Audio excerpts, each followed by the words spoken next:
ফিরলাম বিরতির পর। জের শিল্পীদের সাংবাদিক বৈঠকের আয়োজন আগরতলা প্রেস ক্লাবে। বিভিন্ন বিষয় বিভিন্ন দাবিকে সামনে রেখে তাদের আজকের বৈঠকের আয়োজন।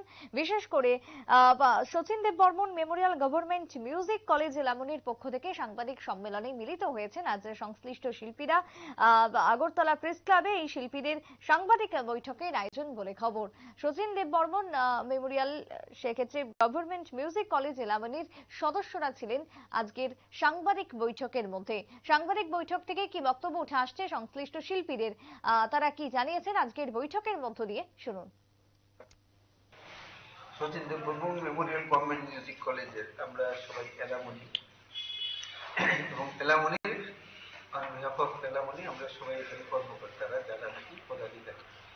তো এখানে আমাদের যে উত্তর পূর্ব ভারতের যে একমাত্র সঙ্গীত মহাবিদ্যালয় গভর্নমেন্ট মিউজিক কলেজ শচীন দেববর্মনের নামে, এটার কিছু আমাদের প্রায় গত 12 থেকে 14 বছর ধরে আমাদের একটা অচল অবস্থার জন্য কলেজটার অস্তিত্ব অত্যন্ত বিপজ্জনক অবস্থায় ছিল, যে আমরা চিন্তা করতেছিলাম যে 10,000-এর উপর স্টুডেন্ট যেখানে বাইরেছে সিন্স ইটস বার্থ ইন 1964 তার থেকে আজ পর্যন্ত, এবং সেটা ক্রমশ ডিগ্রি কলেজে উন্নীত হয়েছে।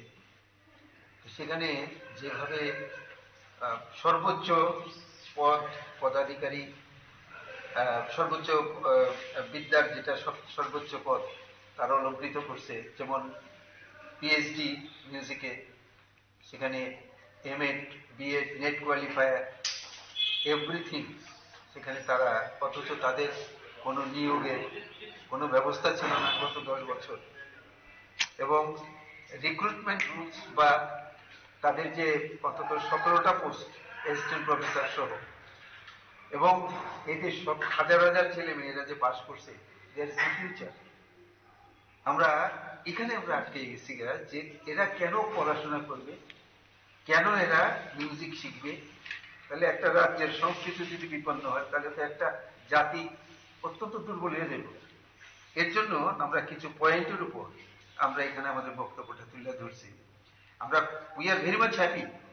আমরা এই আজকের প্রেস মিটটা শুরু হওয়ার আগে আমরা যেটা চিন্তা করতেছিলাম, আজকে ধন্যবাদ জানাবো আমাদের মাননীয় মুখ্যমন্ত্রী মহোদয়কে, ডক্টর প্রফেসর মানিক শাহ। আমি ধন্যবাদ জানাবো বিরোধী দলনেতা শ্রী অনিমেষ দেববর্মন মহোদয়কে।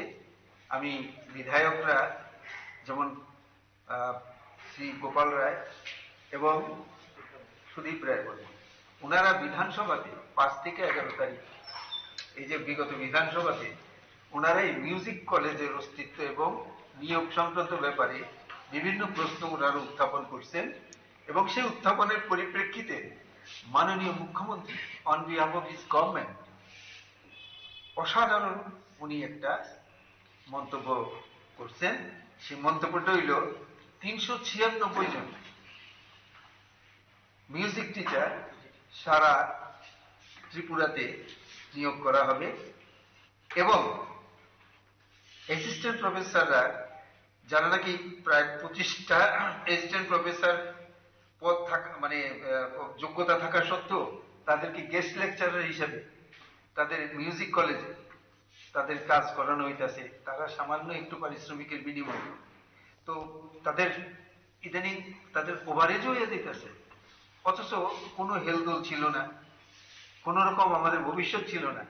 তার জন্য আমরা এই সংশ্লিষ্ট বক্তব্য আপনারা শুনলেন।